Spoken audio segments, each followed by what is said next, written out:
ये कहानी शुरू होती है जियांचिंग हाई स्कूल की एक क्लासरूम से, जहां यूनिफाइड एग्जाम शुरू होने वाला है।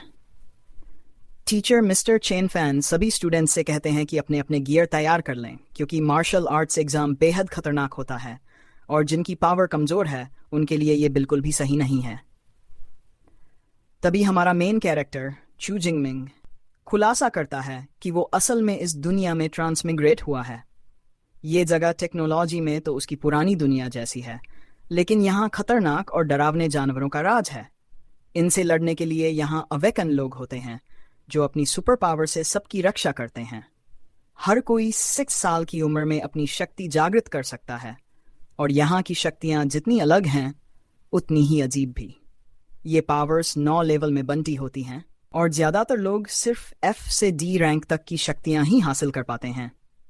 हमारा MC याद करता है कि उसकी अपनी पावर एक बेसिक इलेक्ट्रिक पावर है, लेकिन वो सिर्फ E रैंक की है।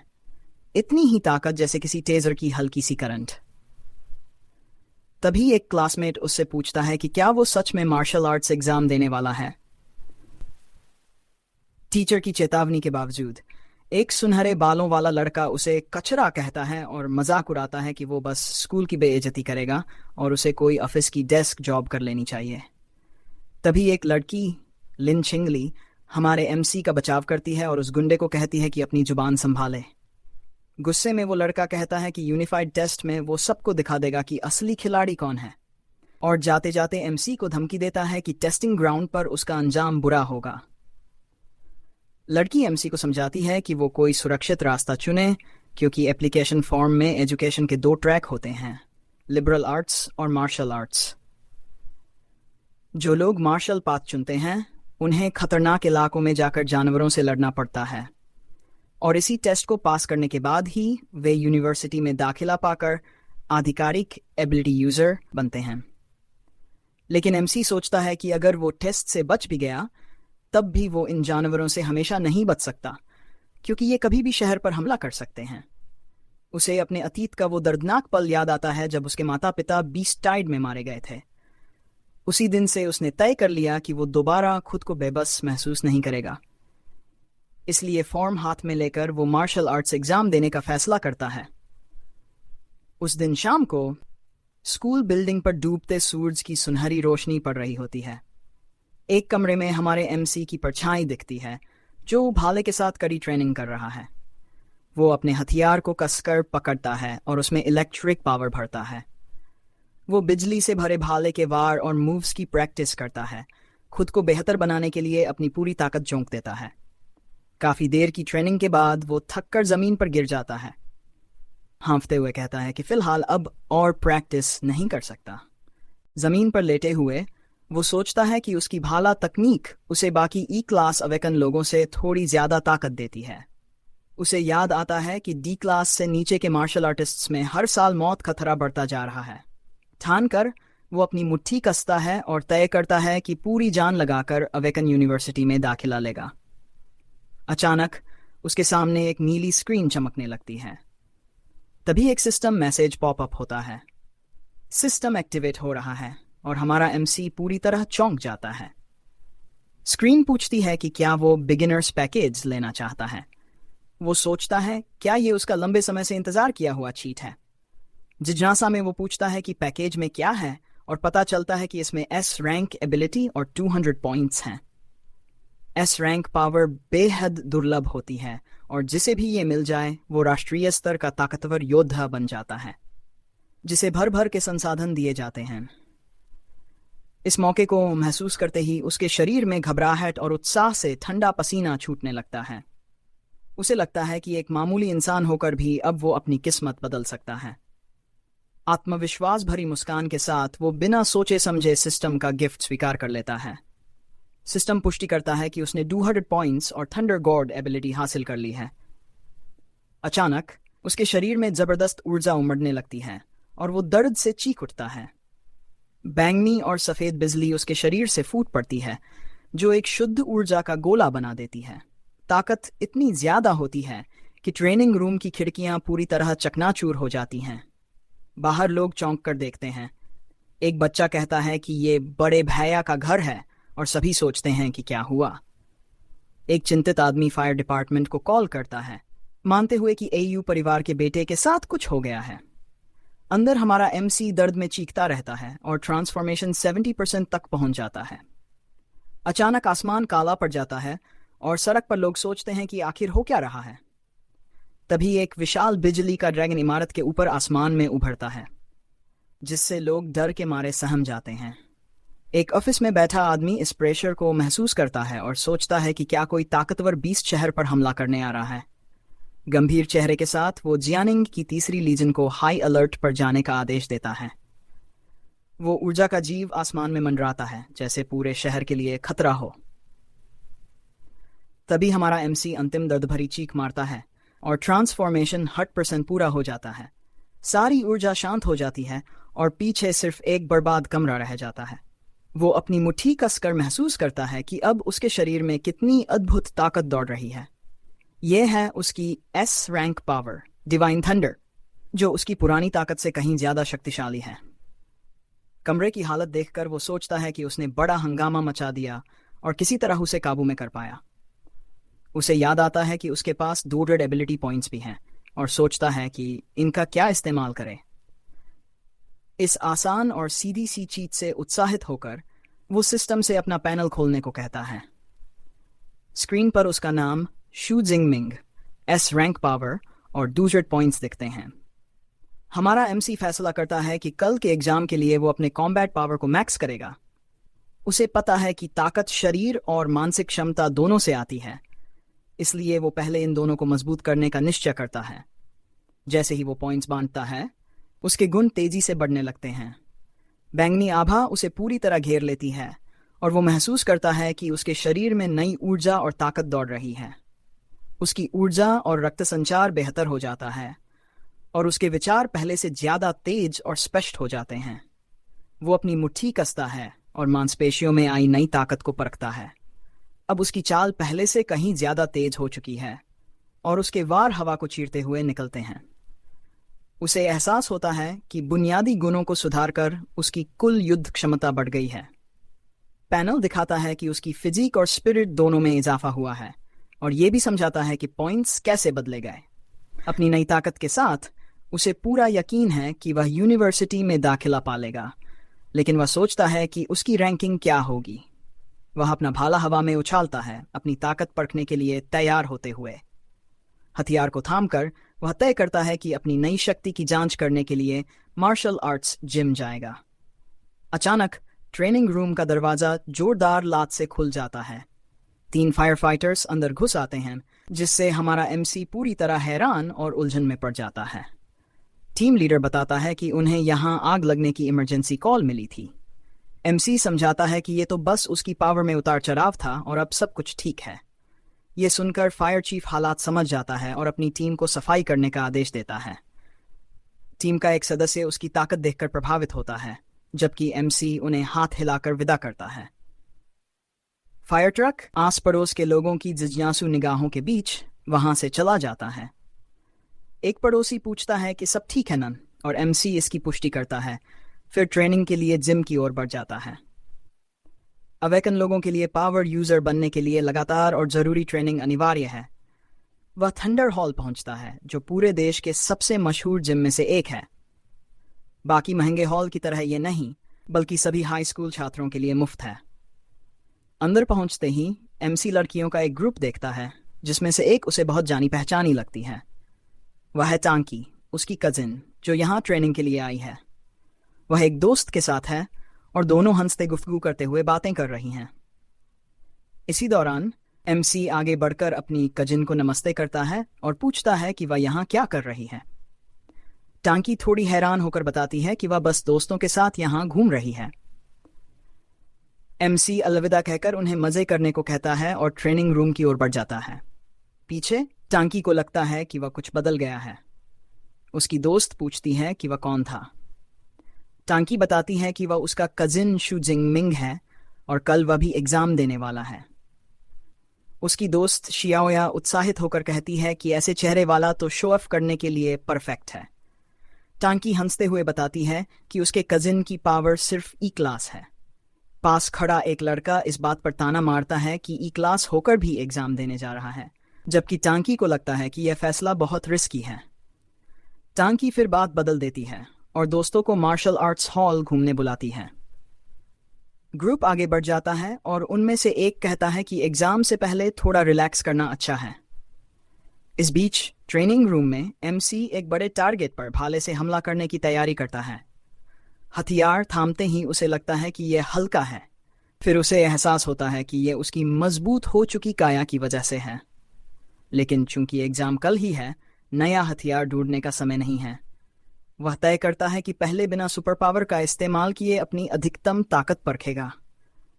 गहरी सांस लेकर वह अपना ध्यान केंद्रित करता है और अपनी सबसे ताकतवर वार के लिए तैयार होता है। उसकी हथेली भाले को कसकर पकड़ लेती है, वार के लिए पूरी शक्ति जुटाते हुए। फिर वह तेज और दमदार मूवमेंट से आगे बढ़ता है। भाले की नोक सीधे टारगेट के बीचों बीच लगती है, जोरदार और विनाशकारी टकराव के साथ। टारगेट बुरी तरह क्षतिग्रस्त हो जाता है और स्कोरबोर्ड पर उसकी ताकत का आंकड़ा दिखता है। लेकिन ट्रेनिंग रूम तुरंत खुद को रिपेयर कर लेता है। हमारा एमसी अपनी शारीरिक शक्ति देखकर हैरान रह जाता है, जो अब लगभग दोगुनी हो चुकी है और एक साधारण अवेकन से ही आगे है। उसकी आंखों में ताकत की चमक उभर आती है और वह अपने पर्पल स्काई डिवाइन थंडर को परखने का फैसला करता है। तभी बैंगनी बिजली उसके हर पूरे शरीर को घेर लेती है। वह भाले में अपनी पूरी ऊर्जा भरकर टारगेट पर वार करता है और स्कोर बोर्ड पर अविश्वसनीयता का आंकड़ा दिखाई देता है। एमसी उत्साहित हो करता है कि इस रैंक पावर वाकई जब और उसकी ताकत अब एक मिड लेवल यूजर के बराबर है। बिजली अभी उसके से क्रैकल करी होती है और वह है कि यह तो उसकी असली ताकत भी नहीं है।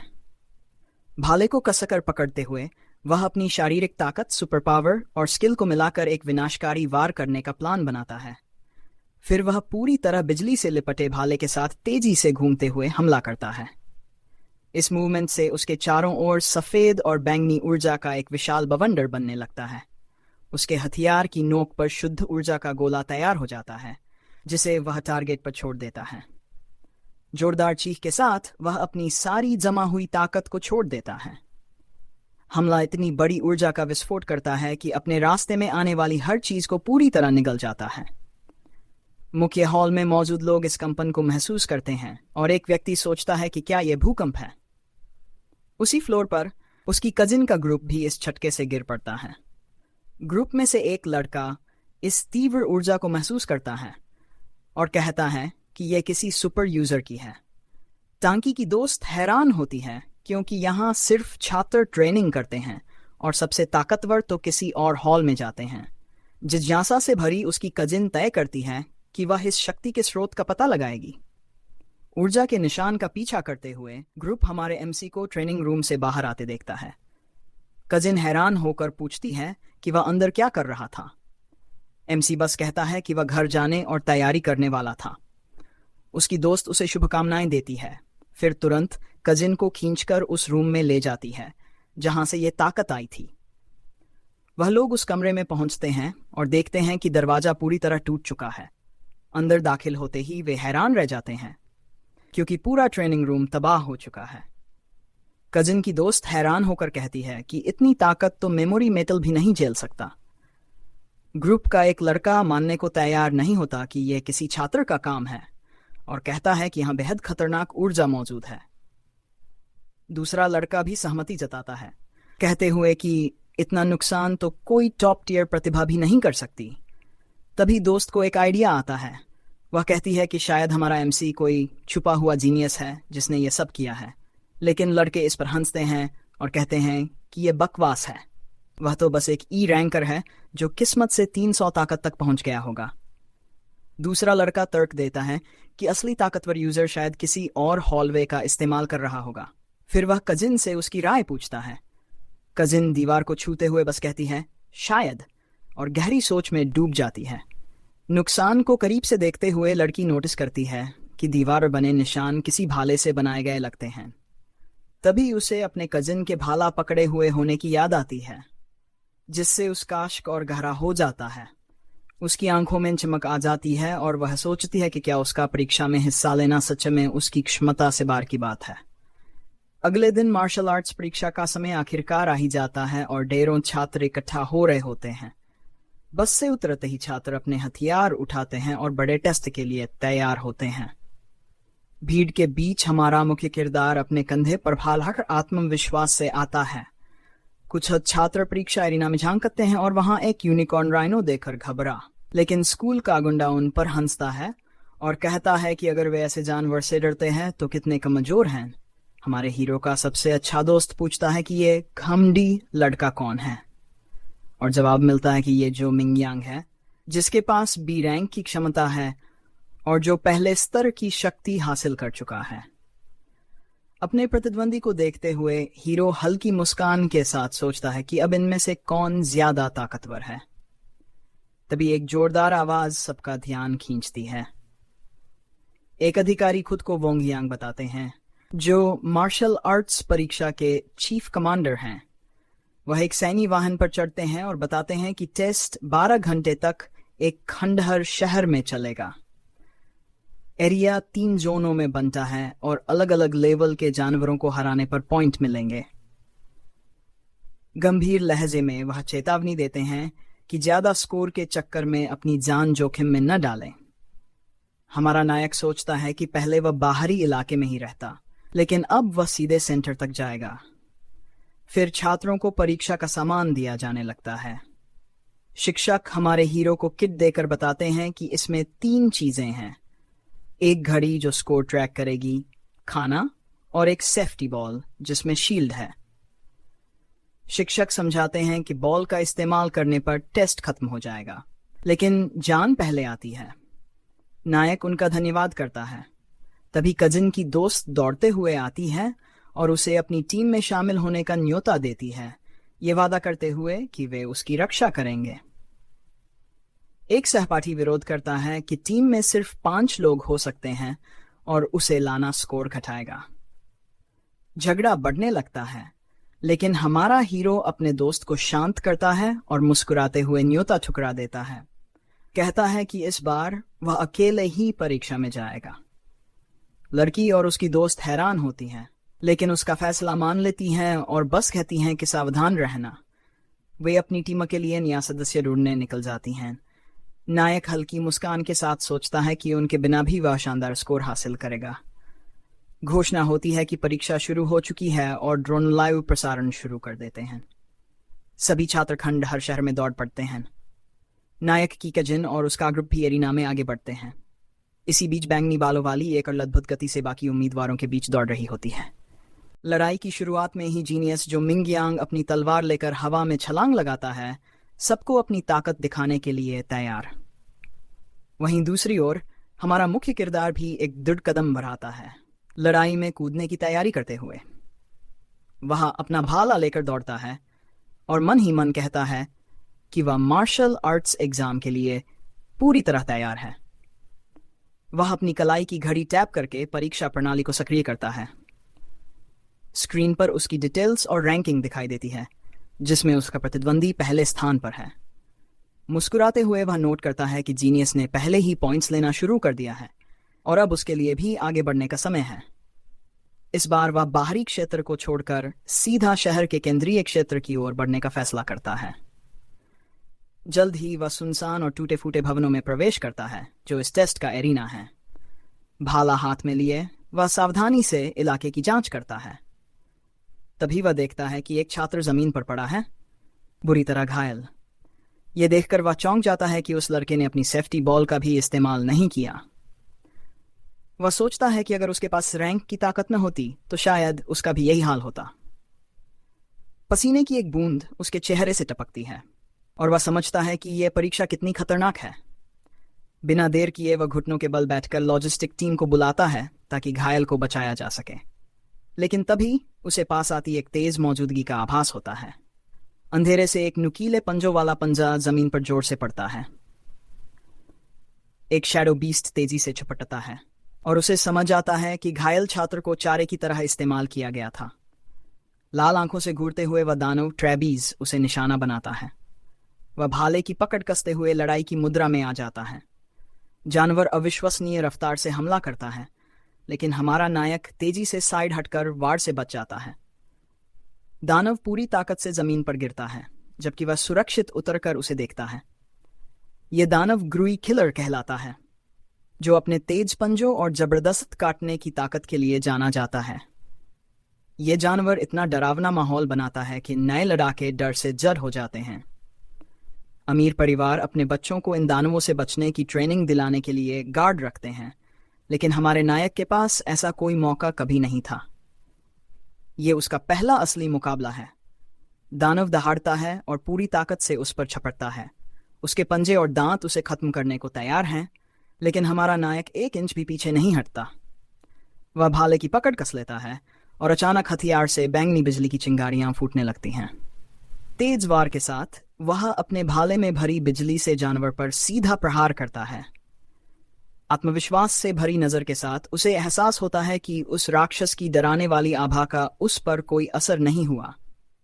जानवर गिर जाता है और सिस्टम बताता है कि उसने एक अनरैंक्ड शैडो कैट को हराने पर 3 पॉइंट्स हासिल किए हैं। वह सोचता है कि जानवरों को हराने पर स्किल पॉइंट्स मिलते हैं, लेकिन अनरैंक्ड वाले बहुत कम पॉइंट्स देते हैं। चूंकि इन जानवरों की आभा का उस पर कोई असर नहीं है, वह तय करता है कि बाहरी इलाके में समय बर्बाद करने का कोई मतलब नहीं। वह शहर के बीचों बीच बढ़ते हुए कई जीवों को हराता है और लगातार पॉइंट्स जुटाता है। हम उसे कई राक्षसों से एक साथ लड़ते हुए देखते हैं। वह सोचता है कि पॉइंट्स तो मिल रहे हैं, लेकिन असली लड़ाई का अनुभव अभी भी कम है। उसकी नई दिव्य शक्ति बहुत ऊर्जा खींचती है और 1 घंटे से ज्यादा नहीं टिकती, जबकि पुरानी शक्ति इससे अलग थी। चूंकि परीक्षा 12 घंटे लंबी है, वह फैसला करता है कि अनुभव हासिल करने के लिए केवल भाले का इस्तेमाल करेगा। तभी सामने लाल आंखों वाला एक विशाल गैंडा आ जाता है। वह गुस्से में दौड़ता है और अपनी ताकतवर सींग से एक कार को हवा में उछाल देता है। हीरो पीछे नहीं हटता और उसके हमले का सीधा सामना करता है। अद्भुत छलांग लगाकर वह जानवर के ऊपर से कूद जाता है और चोट से बच जाता है। हवा में रहते हुए वह भाले से उसके सिर पर जोरदार प्रहार करता है। गैंडा जमीन पर गिरकर हार मान लेता है। वह नोटिस करता है कि अब जानवरों को हराने की उसकी गति बढ़ गई है और सोचता है कि शायद उसकी तकनीक में सुधार हुआ है। सिस्टम चेक करने पर पता चलता है कि उसकी भाला तकनीक अब इंटरमीडिएट लेवल तक पहुंच गई है। वह सोचता है कि अगर यह स्तर इतना ताकतवर है तो आगे बढ़ने पर कितना खतरनाक होगा। अचानक ढेर सारी नई उन्नत भाला तकनीकों की जानकारी उसके दिमाग में भर जाती है। मुस्कुराते हुए वह इन्हें किसी फर्स्ट रैंक जानवर पर आजमाने के लिए बेताब हो जाता है। इसी समय क्लास प्रेसिडेंट की टीम पास से गुजर रही होती है और वह कुछ अजीब देखती है।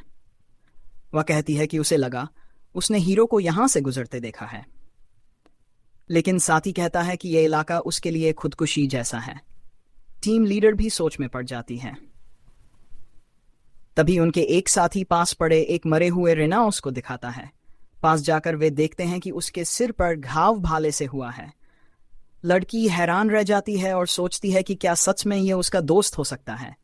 साथी शक करते हैं कि वह इसे मार ही नहीं सकता, क्योंकि यह तो सिर्फ सी रैंक वाला ही कर सकता है।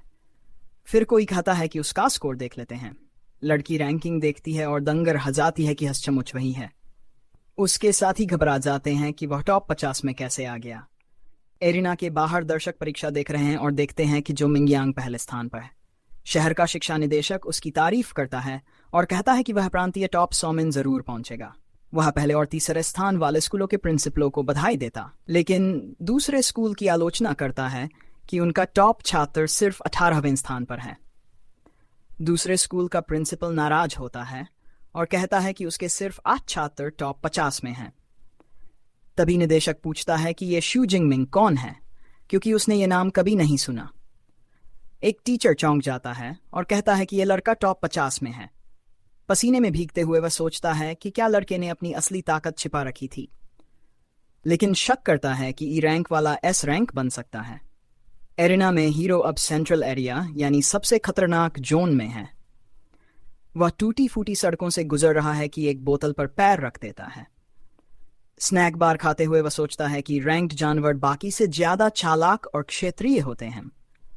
अचानक उसकी आंखें सिकुड़ जाती हैं, क्योंकि उसे कुछ तेजी से आता महसूस होता है। नीली आंखों वाला विशाल बाकारों को तोड़ता हुआ उसकी तरफ आता है। ये एक फर्क जानवर है जो अपने रास्ते की हर चीज तबाह कर देता है। हीरो सोचता है कि सेंट्रल एरिया में आते ही इतना ताकतवर जानवर मिलना उसकी किस्मत है। अगर आपको ये वीडियो पसंद आया हो तो एक लाइक ज़रूर ठोक देना। आपका एक लाइक हमें और भी बेहतर कंटेंट लाने की ताकत देता है। नीचे कमेंट करके बताओ कि अगला एपिसोड किस मनवा पर चाहिए, और वीडियो को अपने दोस्तों के साथ शेयर करना मत भूलना जिन्हें ऐसी दमदार कहानियाँ पसंद हैं। और हाँ, अगर आप पहली बार चैनल पर आए हैं तो सब्सक्राइब करके उस बेल आइकन को ज़रूर दबा देना, क्योंकि ऐसे ही फायर एपिसोड्स आते रहेंगे।